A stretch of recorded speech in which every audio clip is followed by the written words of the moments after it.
The stagecoach lurched to a halt in front of the general store, and Delilah Harper emerged into the blazing Colorado sunlight looking like she had been dragged through every dusty mile between Independence, Missouri, and Eureka, a small ranching town nestled in the shadow of the Rocky Mountains. Her dress, once a respectable navy blue, was now the color of the earth itself, and her auburn hair had escaped its pins to hang in tangles around her dirt-streaked face. She clutched a worn carpetbag in one hand and a letter in the other, trying to catch her breath after 2 weeks of relentless travel that had included a broken wagon wheel, a river crossing that nearly swept away half the passengers, and an encounter with bandits that had left everyone shaken but miraculously unharmed. Reed Zimmerman stood on the porch of the general store, his tall frame casting a long shadow across the weathered wooden planks. He had been waiting for 3 hours, hat in hand, his dark brown hair slightly damp with nervous perspiration despite the dry Colorado air. When he saw the woman step down from the stagecoach, covered head to toe in road dust and looking utterly exhausted, something shifted in his chest. Most men would have seen only the disheveled appearance, the grime, the obvious signs of a difficult journey. Reed saw the determined set of her shoulders, the way she squared them even though she must have been bone-weary, the flash of intelligent green eyes that surveyed the town with curiosity rather than judgment. He stepped forward, his boots making a solid sound on the wooden steps. "Miss Harper." Delilah turned toward the voice, and despite her exhaustion, she felt a flutter of something unexpected. The man approaching her was perhaps 30 years old, with kind brown eyes and a weathered face that spoke of long days under the sun. He wore simple clothing, a work shirt and trousers, but they were clean and well-maintained. Most importantly, there was no disappointment in his expression when he looked at her, no dismay at her bedraggled appearance. "Mr. Zimmerman," she replied, her voice hoarse from the dust. "I apologize for my appearance. The journey was rather more arduous than anticipated." Reed shook his head, a gentle smile playing at his lips. "No apology necessary, Miss Harper. You made it here safe, and that is all that matters. Welcome to Eureka." He gestured toward a horse and wagon nearby. "The ranch is about 5 miles out of town. I have fresh water in the wagon, and my housekeeper, Mrs. Patterson, has prepared a room for you. I imagine you would like to rest and refresh yourself." The kindness in his voice made Delilah's eyes sting with unexpected tears. She had been bracing herself for disappointment, for a man who might take one look at her and regret his decision to send for a mail-order bride. Instead, Reed Zimmerman was treating her with a courtesy that went beyond mere politeness. It was genuine concern. "That would be most welcome," she managed to say, accepting his hand as he helped her into the wagon. His grip was strong but careful, calloused from work but gentle. As Reed loaded her single bag into the back of the wagon, Delilah took the opportunity to study him more closely. He moved with the easy confidence of a man comfortable in his own skin, efficient without being rushed. When he climbed up beside her and took the reins, she noticed the way his hands handled them with practiced ease. "I hope the journey was not too terrible," Reed said as they started down the main street of Eureka. The town was small but tidy, with a church, a saloon, the general store, and several other establishments lining the dusty road. Mountains rose in the distance, their peaks still crowned with snow even though it was June of 1878. It had its challenges, Delilah admitted, taking a sip from the canteen he offered her. The water was cool and sweet, and she had to force herself not to gulp it down. "But I have arrived, and that is what matters." Reed glanced at her, noting the way she held herself with dignity despite everything. "If you do not mind my asking, What made you decide to answer my advertisement?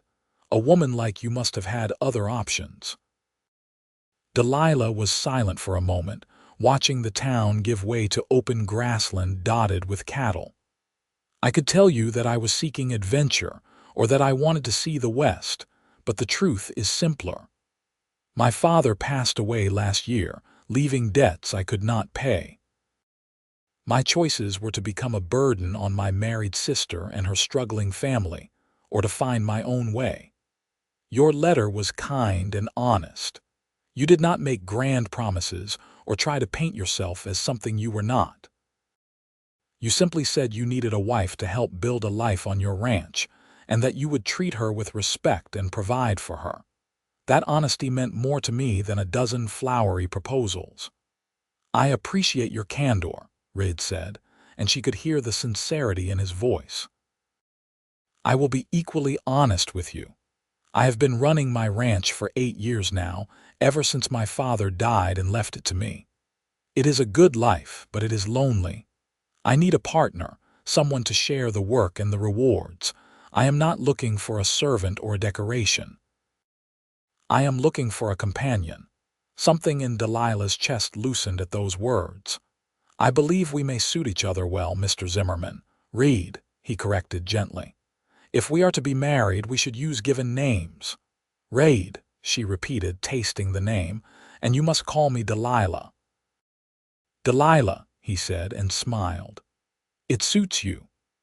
The ranch appeared on the horizon gradually, first as a distant cluster of buildings, and then resolving into a substantial wooden house, a large barn, several outbuildings, and extensive corrals.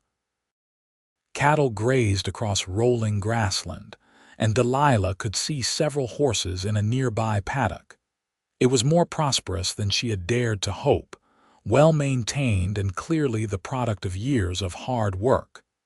"You have built something impressive here," she said as they approached. Reed looked pleased but modest.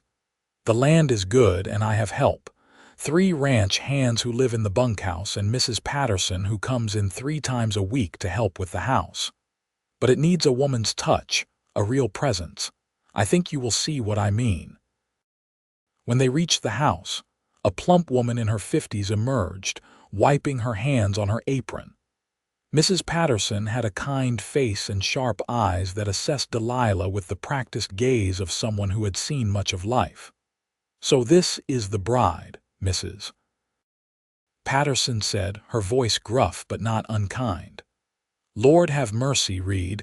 The poor girl looks like she has been through a dust storm. Come along, dear. We will get you cleaned up. I have water heating for a bath, and there are clean clothes in your room." Delilah wanted to protest that she could manage on her own, but the truth was she was grateful for the help. She followed Mrs. Patterson into the house, noting the solid construction and simple but comfortable furnishings. Everything was clean but spare, clearly the domain of a man who had been living alone. The room Mrs. Patterson led her to was at the back of the house, with a window that looked out over the mountains. A large copper tub sat in the middle of the floor, and steam rose invitingly from the water within. "There is soap and towels," Mrs. Patterson said, pointing to a small table. "I will bring you something to eat once you are clean. Reed wanted me to tell you that you should rest as long as you need. There is no rush for anything." "Thank you," Delilah said, her voice thick with emotion. "You have all been so kind." Mrs. Patterson patted her arm. "Reed is a good man, one of the best. He deserves a good woman, and I have a feeling you might be just what he needs. Now, into that bath before the water cools." Once alone, Delilah shed her filthy clothes with relief and sank into the warm water. The sensation was heavenly after so many days on the road, sleeping in uncomfortable beds or sometimes on the ground, constantly coated in dust and sweat. She scrubbed herself thoroughly, washing her hair twice before she felt truly clean. When she finally emerged, wrapped in a towel, she found a simple but well-made dress of soft green cotton laid out on the bed, along with fresh undergarments and even a pair of slippers. The dress fit reasonably well, just slightly loose in the waist, and Delilah felt like a new person as she combed through her damp hair. She braided it simply, and then, feeling suddenly shy, emerged from the room. Reed was in the kitchen, talking quietly with Mrs. Patterson. When he looked up and saw Delilah, his expression changed in a way that made her heart skip. He stood quickly, almost knocking over his chair. "You look much refreshed," he said, and there was something in his eyes that made her feel beautiful despite her still damp hair and borrowed dress. "I feel human again," Delilah replied with a small smile. "Thank you for your patience." Mrs. Patterson bustled forward with a plate of food. "Sit down and eat, dear, you must be famished." The meal was simple but delicious. Fresh bread, cold chicken, cheese, and apple preserves. Delilah ate with better manners than her hunger warranted, aware of Reed watching her from across the table. "I thought perhaps we could talk," Reed said when she had finished eating. "About expectations and arrangements." Delilah nodded, grateful that he was approaching this practically. "That seems wise." Mrs. Patterson excused herself, saying she needed to tend to something in the barn, and suddenly Delilah and Reed were alone. The silence was not uncomfortable, but it was charged with awareness. "I want you to know," Reed began, leaning forward with his elbows on the table, "that while we have made an agreement to marry, I do not expect you to simply fall into line like an obedient soldier. I meant what I said in my letters. I am looking for a partner. That means your opinions matter, your comfort matters, your happiness matters." Delilah studied his face, looking for any sign of insincerity but found none. "I appreciate that. I confess I was uncertain what to expect when I arrived." "I imagine many women in your situation have horror stories," Reed said quietly. "Men who misrepresent themselves, or who see mail-order brides as convenient servants rather than wives. I hope to prove to you that I am not such a man." "You have already begun to," Delilah said honestly. "Your first concern when I arrived was for my comfort, not for my appearance or whether I met your expectations. That says much about your character." Reed looked pleased but embarrassed. "I will admit, I was nervous. But when I saw you step off that stage, looking exhausted and covered in dust, but still holding your head high, I thought you were the bravest woman I had ever seen." Delilah felt warmth spread through her chest. "I was terrified," she admitted. "I kept thinking, what if he takes one look at me and sends me back? What if I have made a terrible mistake?" "No mistake," Reed said firmly. "Delilah, I know we are strangers, and I know this arrangement is based on practical needs rather than romance. But I want you to know that I am committed to making this work, to building something real between us. I think given time, we could be happy together." "I would like that," Delilah said softly. "I want to contribute, Reed. I want to be useful, not simply decorative." "There is plenty to do," Reed assured her with a slight smile. "The garden needs tending, and I confess the house could use more than Mrs. Patterson's twice-weekly attention. I have been keeping the books for the ranch, but I would welcome help with that if you have a head for figures. And the cattle operation is always in need of extra hands during certain seasons." "I can keep books," Delilah said, feeling more confident now. "My father was a merchant, and I helped him with his accounts from the time I was 12. I can garden, though I have never done it on such a scale. And I am willing to learn whatever else needs doing." Reed's smile widened. "I think we will do well together, Delilah Harper." "When would you like to marry?" Delilah asked, knowing the question needed to be addressed. "I thought perhaps in a week or two," Reed said carefully. "Give you time to settle in, to be certain this is what you want. The reverend in town can perform the ceremony whenever we are ready." "A week seems sufficient," Delilah said. I am not one for long engagements, and the practical matter is that my presence here unchaperoned will cause talk if we wait too long." "True enough," Reed agreed. "Then a week from this coming Sunday, if that suits you." "It does."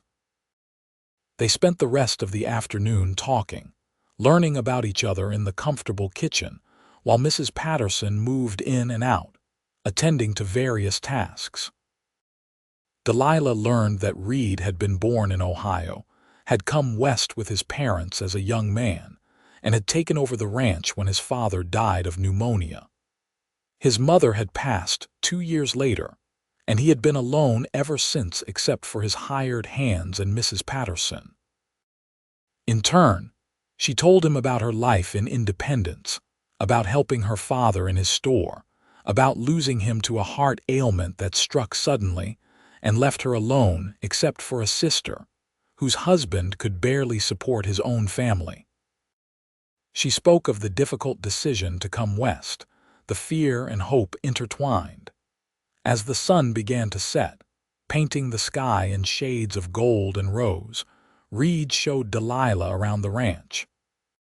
She met his 3 hands: Tom, a weathered man in his 40s who had worked for Reed's father; Miguel, younger and full of energy, who had come north from New Mexico; and old Jack, who must have been 60 if he was a day, with a face like tanned leather and eyes that still sparkled with life. All 3 men were respectful and welcoming, tipping their hats and expressing their pleasure at having a lady on the ranch. Delilah could see the genuine fondness they had for Reed in the way they interacted with him, the easy camaraderie of men who worked well together. "They are good men," Reed said as they walked back toward the house, the evening cool settling over the land. "I trust them completely, but I wanted you to know you will never be alone with them. If you ever feel uncomfortable, you tell me immediately." "I appreciate that," Delilah said, "but they seem respectful." "They are," Reed confirmed, "but I want you to feel safe here." That night, Delilah lay in her comfortable bed, listening to the unfamiliar sounds of the ranch settling for the night. She thought about the man who would be her husband, about the kindness in his eyes and the strength in his hands. She had come west expecting a business arrangement, a practical solution to a difficult problem. What she had found was something more, something that whispered of possibility. In his own room on the other side of the house, Reed lay awake as well, thinking about the woman sleeping under his roof. He had been lonely for so long that he had almost forgotten what it felt like to have hope for something beyond the daily routine of ranch work. Delilah was nothing like what he had imagined when he placed his advertisement. She was better, intelligent, brave, honest, and beautiful in a way that had nothing to do with fine clothes or perfect grooming. When he had seen her step off that stage, dusty and tired, but unbowed, something had awakened in his heart that he thought had died with his parents. The week that followed was busy and strange and wonderful. Delilah threw herself into ranch life with an enthusiasm that surprised everyone, including herself. She took over the garden with determination, clearing out weeds and planting late-season vegetables with advice from Mrs. Patterson. She reorganized the kitchen, made curtains for the windows, and began going through Reed's account books with a sharp eye that caught several small errors and one significant overcharge from a supplier in town. Reed watched her transformation from road-weary traveler to confident ranch woman with growing admiration and something deeper. He found excuses to be near her, to work alongside her in the garden, or to ask her opinion on ranch matters. They talked constantly, discovering shared views on everything from politics to poetry, arguing cheerfully when they disagreed. On Wednesday of that week, Reed took Delilah into town to purchase fabric for a wedding dress and to meet Reverend Morrison.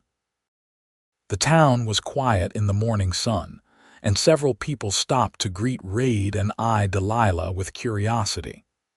He introduced her simply as his intended, and she felt the weight of their speculation, but also their general goodwill. The Reverend was a kindly man in his 60s who seemed pleased to be performing the ceremony.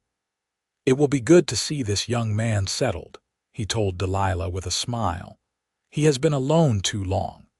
At the general store, Delilah selected a bolt of cream-colored cotton and some lace trim.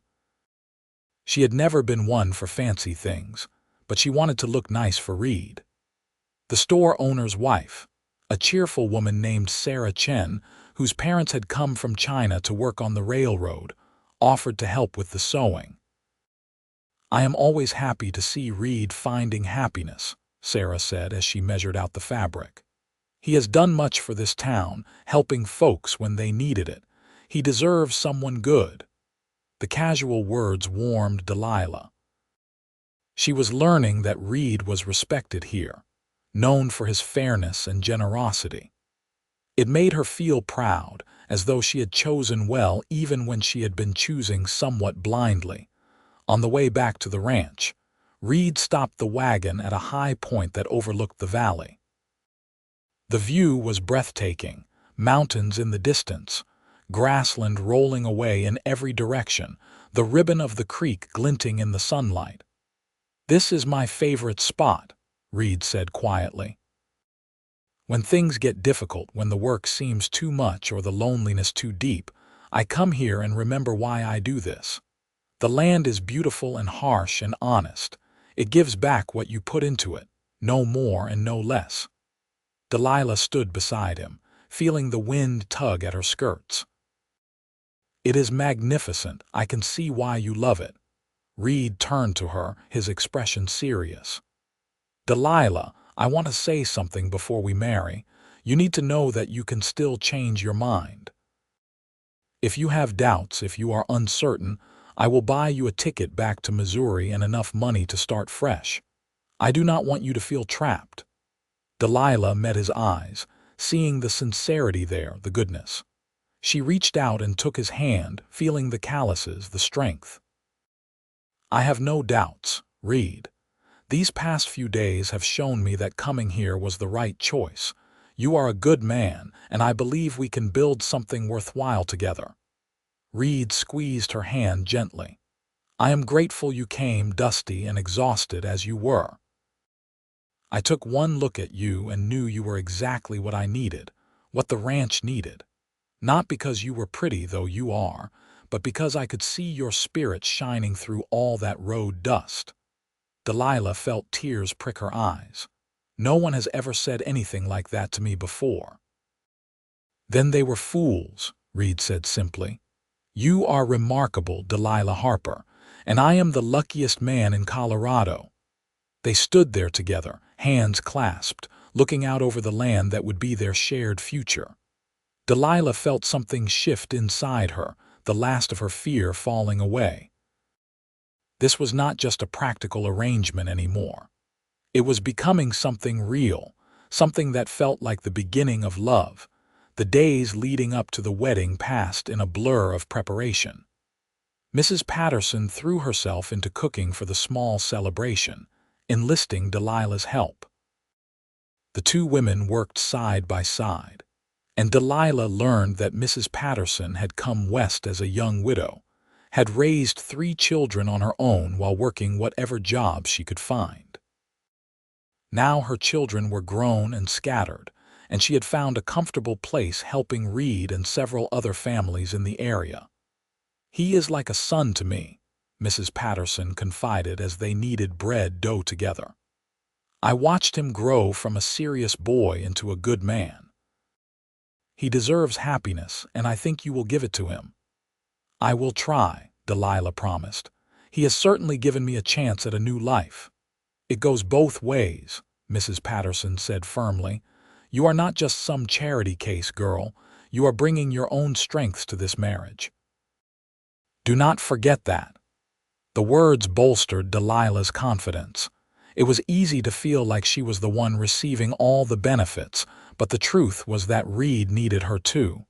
He needed companionship, help, partnership. She could give him those things.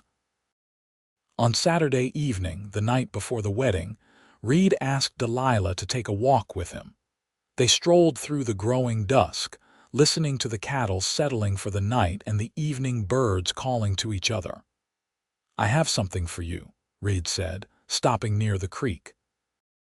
He reached into his pocket and pulled out a small box. "It was my grandmother's. My mother gave it to me before she died, said I should give it to the woman I married." Inside the box was a simple gold ring with a small garnet stone. It was not elaborate or expensive, but it was beautiful in its simplicity. "It is lovely," Delilah whispered, touched beyond words. "I know it is not much," Reed began, but Delilah stopped him with a hand on his arm. "It is perfect.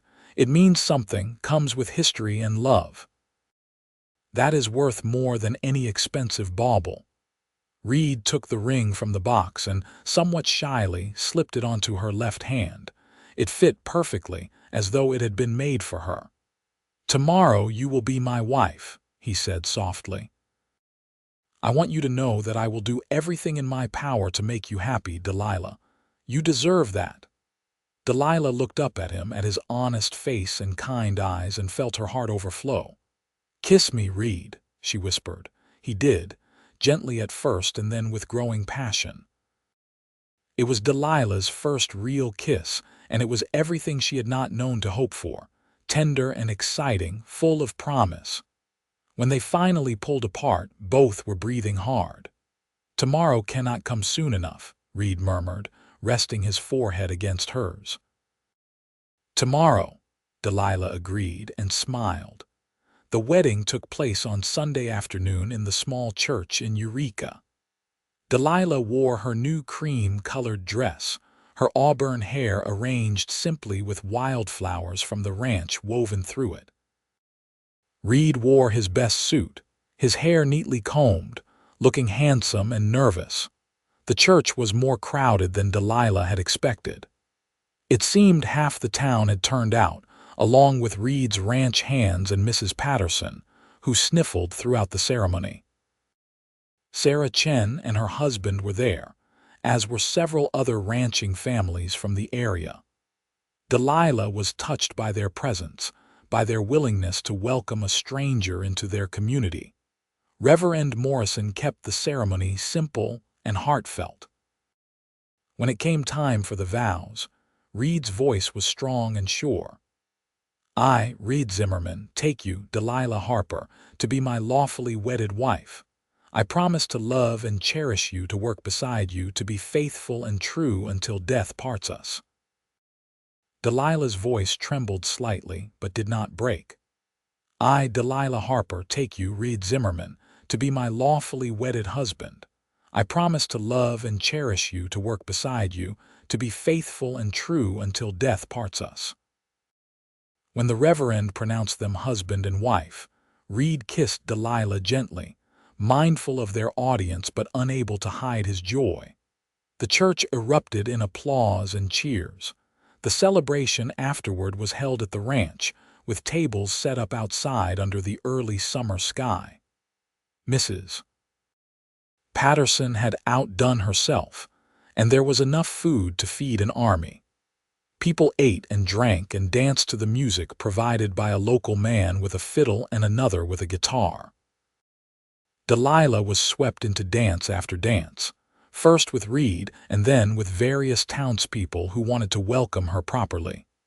As the sun began to set, and the party showed no signs of slowing, Reed caught Delilah's hand and pulled her away from the crowd. They slipped into the house, leaving their guests to continue celebrating. In the quiet of Reed's bedroom, which was now their bedroom, they stood facing each other. The noise from outside was muted, distant. Delilah felt suddenly shy, despite the kisses they had shared, despite everything. Reed seemed to sense her nervousness. He took her hands gently. "We do not have to rush anything, Delilah. I know this is new and perhaps frightening." "I am not frightened," Delilah said, and realized it was true. "I am nervous, yes, but not afraid, not with you." "I will be gentle," Reed promised. "I want this to be good for you." What followed was tender and sweet, occasionally awkward as all first times are, but ultimately wonderful. Reed was patient and caring, and Delilah felt herself opening not just physically, but emotionally, giving herself fully to this man who had seen past road dust and exhaustion to the woman beneath. Afterward, they lay tangled together in the darkness, listening to the distant sounds of the party winding down. Reed traced patterns on Delilah's bare shoulder, and she nestled against his chest, feeling utterly content. "Thank you," Reed whispered into her hair. "For what?" "For coming all this way, for taking a chance on a lonely rancher, for being exactly who you are." Delilah tilted her head to kiss his jaw. "Thank you for seeing me, truly seeing me when I arrived looking like a dust storm." "I saw you," Reed confirmed. "I saw your beautiful soul shining through, and I knew I was the luckiest man alive." They fell asleep wrapped in each other's arms, husband and wife, partners, and the beginning of something that would only grow deeper with time. The weeks that followed were a period of adjustment and discovery. Delilah settled fully into ranch life, taking on more responsibilities and learning the rhythms of the seasons. She proved to have a natural way with the horses, spending hours with them until even the most skittish mare would eat from her hand. Reed watched her with growing love, amazed at how quickly she had become essential to every aspect of his life.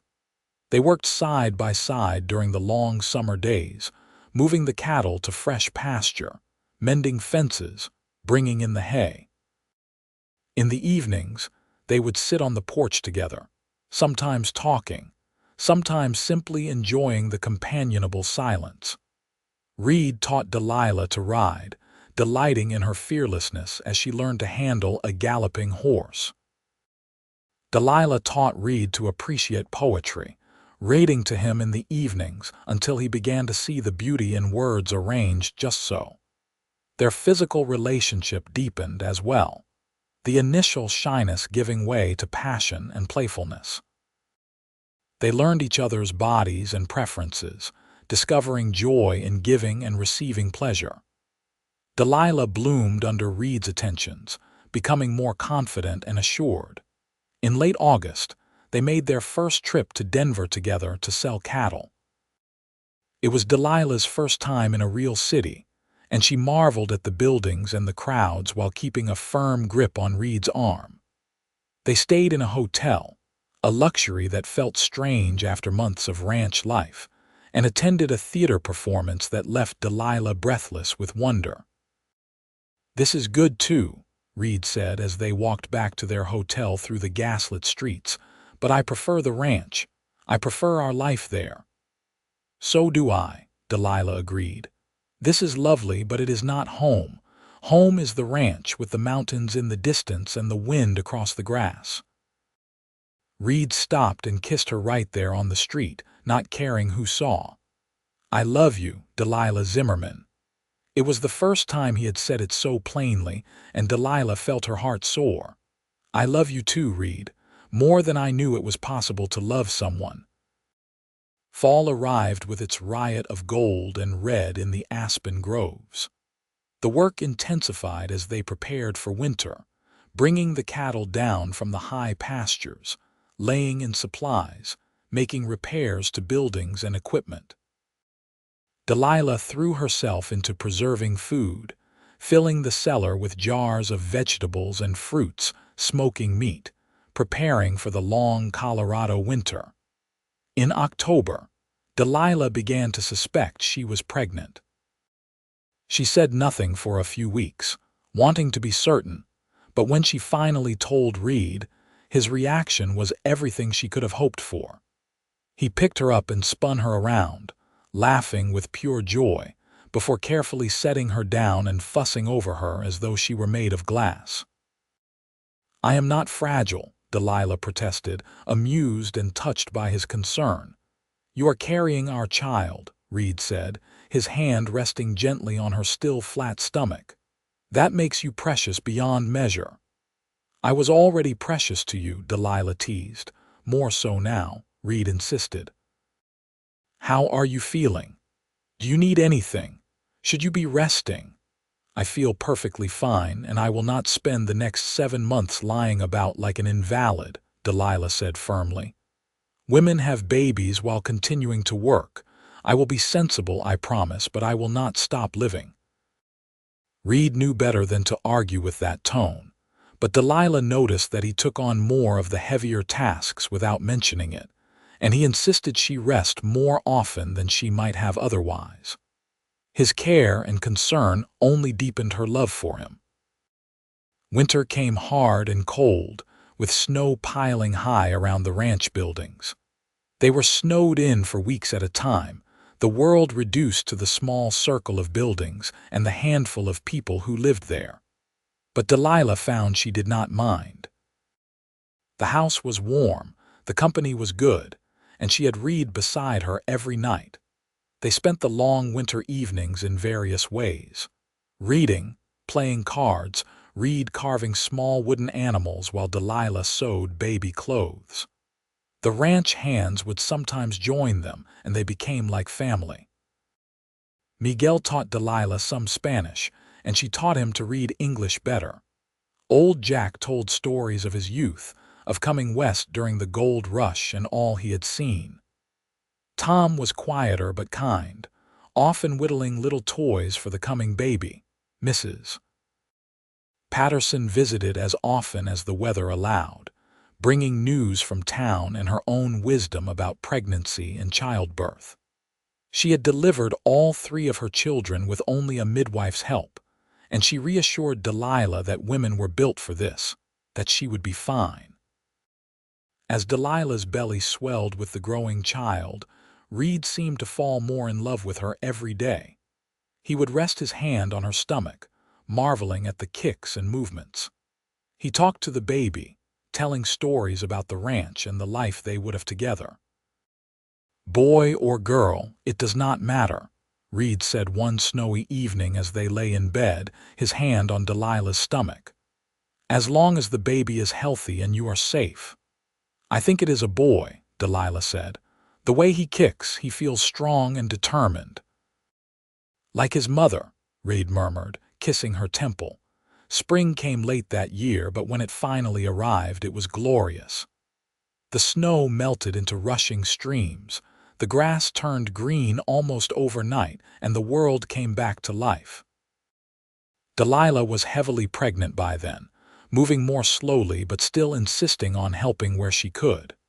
In early May, with the mountains still capped with snow but the valley warm and green, Delilah went into labor. Reed sent Miguel racing to town for the doctor and Mrs. Patterson, then paced anxiously while the women who had gathered to help shooed him out of the bedroom.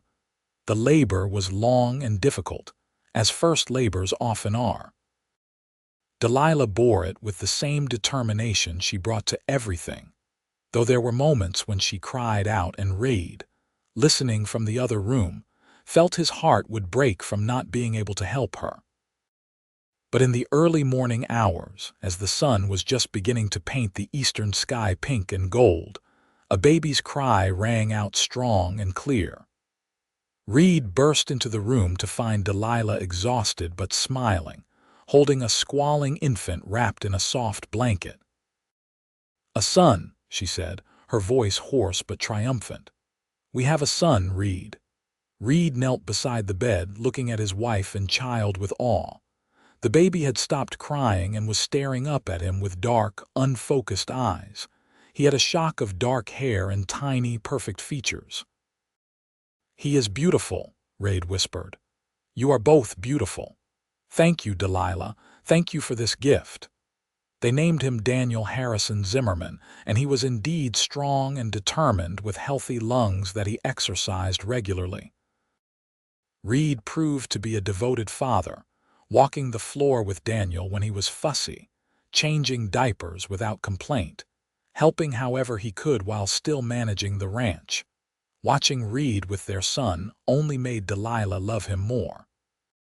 He was gentle and patient, singing to Daniel in his rumbling voice, showing him the ranch even when he was far too young to understand. "This will all be yours someday," Reed would tell the baby. "All this land, these mountains, this sky, and you will love it as I do." The first year of Daniel's life passed in a blur of sleepless nights and joyful discoveries. His first smile, his first tooth, his first attempts to crawl. The ranch prospered, the cattle multiplied, and their savings grew. They were building something solid, something that would last. When Daniel was 2 years old, Delilah became pregnant again. This time she knew what to expect, and the pregnancy seemed easier somehow. She continued her work around the ranch, with Daniel toddling after her, chattering in his limited but enthusiastic vocabulary. This second baby was a girl, born on a crisp October day with leaves falling outside the window in shades of gold and scarlet. She was smaller than Daniel had been, more delicate, with her mother's auburn hair and her father's brown eyes. "Rosemary Deanne Zimmerman," Delilah said, cradling the baby while Daniel peered at his new sister with suspicious curiosity. "She is perfect," Reed agreed, gently touching Rosemary's tiny hand. She gripped his finger with surprising strength, and he felt his heart expand even further. "Our family is growing." "Is it too much?" Delilah asked, suddenly concerned. "The ranch, 2 children, all the work." Reed looked at her seriously. "It is a lot of work, yes, but it is good work, meaningful work. We are building a legacy, Delilah. Something that will outlast us, something our children and grandchildren will benefit from, and we are doing it together. I would not want it any other way." The years flowed by like the creek on their property, sometimes rushing, sometimes slow and peaceful, but always moving forward. They expanded the ranch, buying neighboring land when it became available. The children grew strong and capable, learning to ride and work alongside their parents. Daniel was serious like his father, taking his responsibilities gravely even at a young age. Rosemary was more adventurous, always climbing things and exploring, giving her parents regular scares. When Daniel was 6 and Rosemary 4, Delilah gave birth to another son, whom they named Thomas Reed Zimmerman. He was a happy baby who rarely cried, content to watch the world with curious blue eyes that came from some distant relative neither of them could identify. The ranch hands changed over the years. Old Jack passed away peacefully in his sleep, and they buried him on a hill overlooking the land he had loved. Miguel eventually returned to New Mexico to care for his aging parents, but he wrote regularly, and his letters were treasured. Tom stayed on, becoming the foreman and a trusted friend. New hands came, some staying, some moving on, but all were treated fairly and became part of the extended ranch family. Mrs. Patterson grew older and eventually could not make the trip out to the ranch as often, but she remained a dear friend. When she became too frail to live alone, Reed and Delilah insisted she move into the spare room they had added to the house. She lived with them for her final years, helping with the children and telling them stories of the old days, before passing away quietly at the age of 78. Through it all, Reed and Delilah's love only deepened. They had their disagreements, of course, their moments of frustration or hurt feelings, but they had learned to talk through problems, to listen to each other, to forgive quickly. They still took evening walks together when weather and work permitted, still read poetry in the parlor, still found joy in each other's company. On their 10th wedding anniversary, Reed surprised Delilah with a trip back to Denver. They left the children with Tom and his wife, who now lived in a house they had built on ranch property, and spent a week in the city like newlyweds. They attended the theater, ate in fancy restaurants, and spent long hours in their hotel room rediscovering each other without the interruptions of ranch life and children. "You ever regret it?" Reed asked one evening as they strolled through a park. "Coming west," marrying a man you did not know, taking on this hard life?" Delilah stopped and turned to face him fully. "Not for one single moment. You saw me, Reed. You looked past the road dust and saw who I really was. You gave me a home, a purpose, a family. You gave me love. How could I regret the best decision I ever made?" "I was the one who got the better end of the deal," Reed insisted. "A beautiful, intelligent, hard-working woman who loves me despite my faults, who gave me children and built this life beside me. I won the lottery when you stepped off that stagecoach." "We both won," Delilah said, pulling him close for a kiss. "We found each other when we both needed someone. That is not luck. That is fate." They returned to the ranch renewed and recommitted, throwing themselves back into the work and the life they had built. The children were overjoyed to have them back, peppering them with questions about the city and showing off everything they had learned or accomplished in their parents' absence. As the years continued to pass, Reed and Delilah watched their children grow into capable young people. Daniel became a skilled rancher, learning every aspect of the business from his father. At 18, he married a neighboring rancher's daughter, a sensible young woman named Emma who fit perfectly into ranch life. They built their own house on the far side of the property and began raising cattle on a piece of land Reed deeded to them. Rosemary, at 16, was courted by a young man from town, the son of the doctor who had delivered Thomas. He was studying to follow in his father's footsteps, and Rosemary announced her intention to become a teacher. Reed and Delilah supported her ambitions, though Reed admitted privately to his wife that he would miss having his adventurous daughter around. Thomas, at 12, showed an unexpected talent for drawing and painting. He would spend hours sketching the landscape, the animals, the people around him. His artwork was remarkably good, and Delilah encouraged him, ordering supplies from Denver and Chicago, determined that all their children would have the opportunity to develop their talents. On a warm summer evening when Delilah was 45 and Reed was 51, they sat on their porch watching the sun set behind the mountains, a sight they had witnessed thousands of times but which never lost its beauty. The ranch was quiet, the children all occupied with their own activities, and for a moment it was just the two of them again. "Do you remember the day I arrived?" Delilah asked, resting her head on Reed's shoulder. "Every detail," Reed replied. "The stagecoach pulling up, the way you looked so determined despite being exhausted and dirty. The moment I realized you were exactly what I needed." "I was so frightened," Delilah admitted. "So uncertain. I had no idea that dusty, exhausted woman would end up here with all this." She gestured at the ranch, the home they had built, the life they had created. "I saw through the dust," Reed said simply. "I saw your beautiful soul and I knew. I think I started falling in love with you that very first day."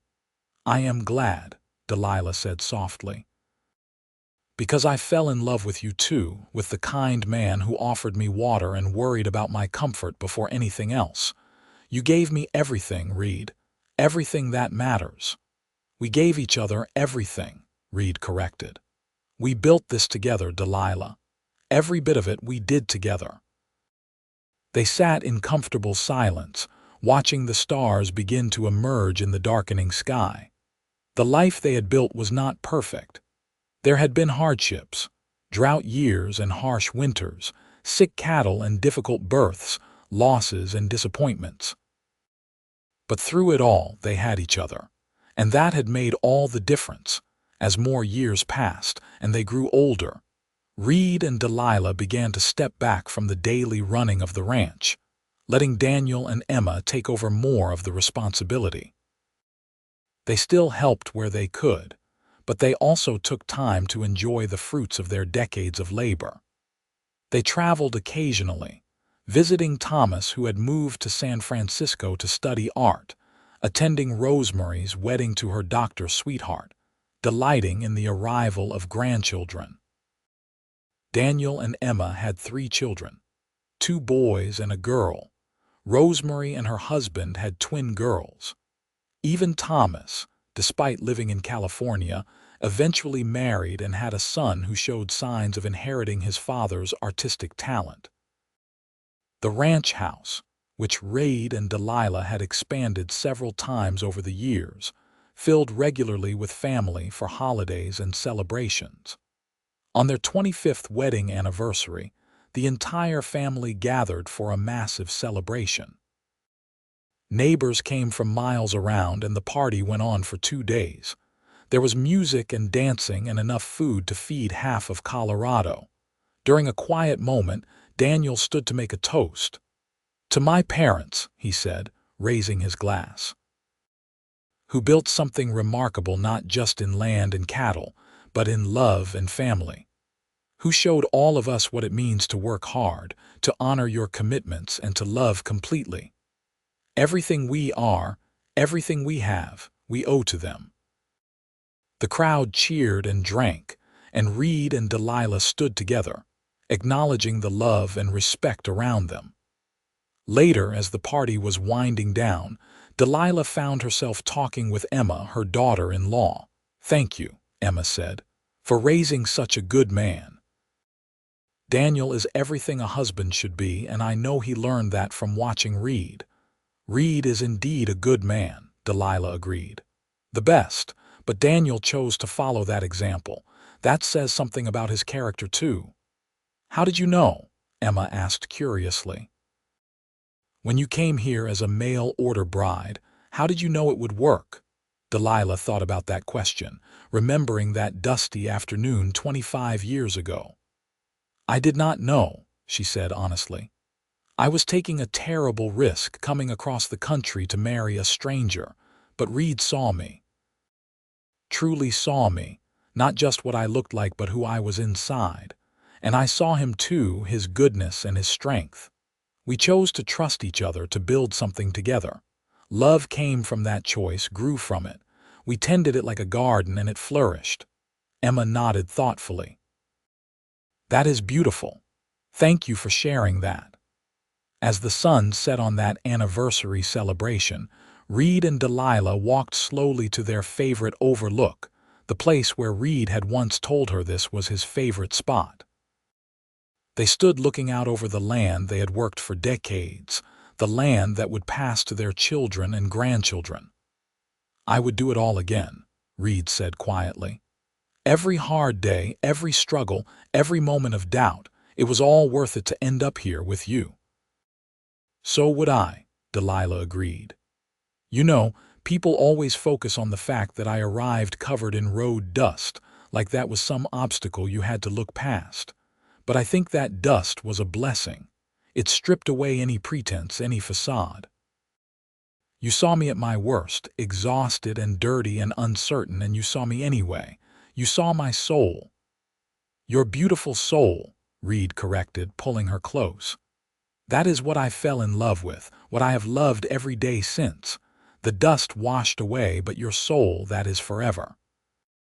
They stood together as darkness fell and the stars came out, the same stars that had shone down on them that first night, that had witnessed every joy and sorrow of their life together.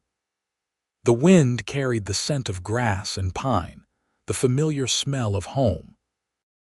As they grew older still, into their 60s and then 70s, Reed and Delilah's pace slowed, but their love never dimmed. They spent more time on the porch, less time riding the range. Their children and grandchildren visited regularly, and the ranch continued to thrive under Daniel's management. Reed's hair went completely white, and his hands became gnarled with arthritis, but he still reached for Delilah's hand every night as they settled into bed.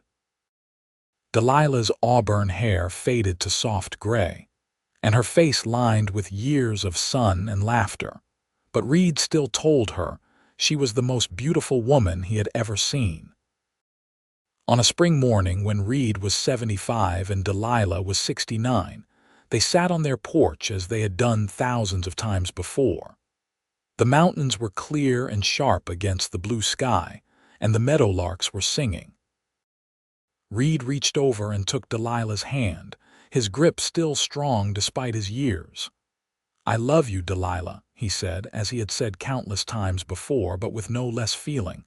"I love you, Reed," she replied, squeezing his hand. "Always and forever." "Do you ever think about that day?" Reed asked. "The day you arrived, often," Delilah admitted. "I think about the terrified woman who stepped off that stagecoach, covered in dust and trying so hard to be brave. I wish I could go back and tell her not to worry, that everything would be more wonderful than she could imagine." "She was brave," Reed said firmly. "Braver than she knew. She crossed a country to take a chance on an unknown future. That took remarkable courage." "I had nothing to lose," Delilah pointed out. "You had everything to lose," Reed countered. "Your safety, your dignity, your life. You risked it all on the strength of a few letters. That is the definition of courage." Delilah smiled, remembering. "Those letters were good letters. You were honest and kind in them. They gave me hope." "I tried to be honest," Reed said. "I did not want to trick anyone into coming. I wanted someone who knew what they were getting into and chose it anyway." "I chose it," Delilah said, "and I have never regretted that choice for a single moment." They sat in comfortable silence, watching the ranch wake up to a new day. In the distance, they could see Daniel and his sons working with the horses. Smoke rose from Emma's chimney as she prepared breakfast. Life went on, generation after generation, all built on the foundation that Reed and Delilah had laid so many years ago. Reed died peacefully in his sleep 2 years later at the age of 77. He simply did not wake up one morning, and Delilah, sleeping beside him as she had for nearly 50 years, woke to find him gone. The grief was enormous, overwhelming, but it was also mixed with gratitude for all the years they had been given, for the life they had built, for the love that had sustained them both. They buried Reed on the hill overlooking the ranch, next to the spot they had reserved for Delilah. The entire family gathered, along with what seemed like half the population of Eureka and the surrounding ranches. Stories were told of Reed's kindness, his fairness, his dedication to family and community. Daniel gave the eulogy, his voice breaking as he described his father's legacy. "He built this ranch with his own hands and the help of the woman who was his partner in every sense of the word," Daniel said, looking at his mother. "He taught us to work hard, to deal fairly, to love completely. He showed us what it means to be a good man. We will miss him every day, but his spirit lives on in all of us in this land, in the life he created." Delilah stood dry-eyed through the service, her grief too deep for tears, but surrounded by her children, grandchildren, and even a few great-grandchildren. This was Reed's legacy, this family, this love, this continuity. He lived on in every one of them. In the months that followed, Delilah found comfort in her family and in the memories of her life with Reed. She moved into Daniel and Emma's house, giving the main house to Daniel's eldest son, who was now married and starting his own family. The circle of life continued, just as it should. Delilah lived another 7 years, dying peacefully at the age of 78, surrounded by family. Her last words were about Reed, about how she would see him soon, about how much she had missed him. When she passed, there was sadness but also a sense of rightness. She had lived a full life, had loved and been loved, had built something lasting. They buried her next to Reed on the hill, as had always been planned.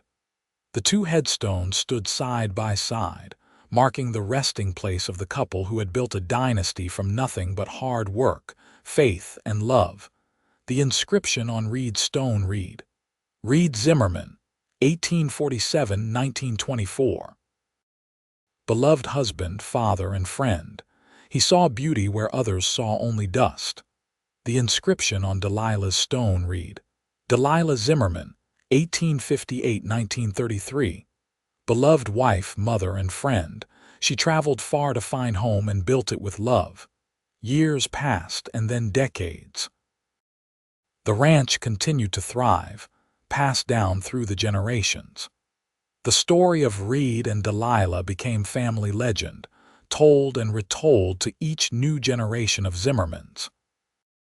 How their great-great-grandmother had arrived covered in road dust. How their great-great-grandfather had looked past it to see her beautiful soul. How they had built everything from that first moment of recognition and choice. The original house was preserved and eventually restored, turned into a museum of sorts for the family. Delilah's carpetbag and the letters Reed had written to her were displayed in a glass case. The garnet ring Reed had given her the night before their wedding was passed down through the female line, each bride wearing it on her wedding day before passing it on to the next. On the 100th anniversary of Reed and Delilah's wedding, the family gathered from all over the country for a massive reunion. There were hundreds of them now, descendants of the couple who had met in a cloud of road dust and chosen to build a life together. They gathered on the ranch, toured the old house, visited the graves on the hill, and told the old stories. The youngest generation, far removed from those early days, listened with wide eyes to the tales of their ancestors. They heard about the hard work and the harsh winters, about the love that had sustained their great-great-great-grandparents through everything. They learned that sometimes the most beautiful things come from the simplest choices, from the willingness to see past surface appearances to the truth beneath. As the sun set on that anniversary day, painting the Colorado sky in shades of rose and gold just as it had a century before, the family gathered on the hill where Reed and Delilah were buried. Someone played Red River Valley on a fiddle, the same song that had been played at the original wedding. Children ran and played in the long grass while adults stood talking quietly, bound together by blood and story. One of the older family members, a great-granddaughter named Clara who had known Delilah in her final years, stood looking at the headstones. She remembered her great-grandmother's stories, told in a wavering voice but with eyes that still sparkled when she spoke of Reed. She used to tell me, Clara said to the group that had gathered around her, that the secret to their happiness was that they chose each other every day. Not just on their wedding day, but every day after. They woke up each morning and chose love, chose partnership, chose to work together toward their shared goals. She said that love was not just a feeling but an action, a commitment renewed daily. "That is beautiful," someone murmured. "It is true," Clara continued. "I saw them together in their final years. Great-grandfather would still bring great-grandmother wildflowers from the meadow. She would still light up when he entered the room. After more than 50 years of marriage, they still loved each other with the same intensity as newlyweds. That is rare. That is precious."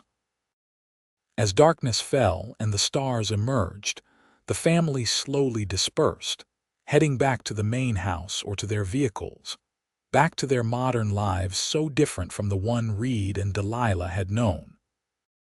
But they carried the story with them, the legacy of two people who had looked past road dust to see beautiful souls, who had chosen to build something lasting in the wilderness of Colorado. The ranch remained in the family, continuing to thrive and evolve with each generation. The land that Reed had worked, that Delilah had loved, continued to nurture cattle and horses to support the family that bore their name. The mountains still rose in the distance, eternal and unchanging, witnessing the passage of time and the endurance of love. And on quiet evenings, when the wind blew just right across the Colorado grassland, some of the more fanciful family members swore they could feel the presence of their ancestors, of Reed and Delilah watching over the land they had claimed and the family they had created. Whether it was truly their spirits or simply the power of memory and story, It brought comfort and connection, linking past to present to future. The love story that had begun with a woman covered in road dust and a man wise enough to see past it had created something that would last for generations. A testament to the power of choice, of faith, of seeing the beauty in others even when it is obscured by life's difficulties. Reed and Delilah's story became a blueprint for their descendants, a reminder that the best things in life often come from the simplest acts of kindness and recognition, from the willingness to take a chance on love. And so the story ended as all good stories should, with love triumphant, with family gathered, with a legacy that would endure long after the original players had left the stage. Reed had seen through the road dust to Delilah's beautiful soul, and together they had built something remarkable that time could not diminish. Their love was written not just in the stones that marked their graves, but in the land itself, in the family that bore their name, in the story that would be told as long as there were Zimmermans to tell it.